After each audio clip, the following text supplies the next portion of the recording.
the appeals court or high court, and eventually can go to the Supreme Court. And then, if the judges in the Supreme Court don't have anything in the Constitution to correspond to this dispute among different groups, then they use wide-ranging interpretation in order to make precedent. A judge's wide-ranging interpretation of law can have, it's called the force of law. It's not law exactly, but it has the force of law. It's called a precedent.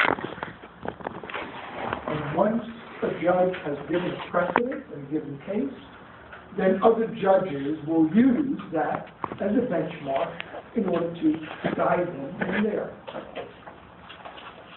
judicial decisions. So precedent created by wide-ranging interpretations as the force of law. It's another way of getting something in the Constitution quickly apart from the amendment process. Conservatives disagree. Conservatives say if the Founding Fathers or anyone else wanted wide-ranging interpretation to be a way of changing the law in the Constitution, then it should be spelled out in the Constitution as an amendment. The only thing in the Constitution is the amendment process. Therefore, there's only one way to change the law in the Constitution, according to conservatives. You must follow the amendment process. I rule it. The first way is it has to pass 2/3 of both the House and the Senate. Then it goes to the state legislature, and they have to approve it by 2/3. Then it goes to the president, and he signs it. The second method is for a constitutional convention to be called by the states.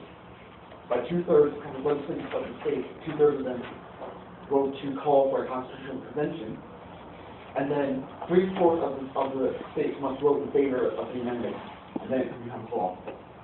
So it goes from 66 and 2/3 to 3/4, 75%. It becomes even harder. That's the whole point that conservatives make. The Founding Fathers didn't want to make it easy to change the law of the Constitution. That's why what's spelled out in the Constitution in the amendment process requires a 2/3 vote of both houses of Congress. That's a rather difficult amount to get.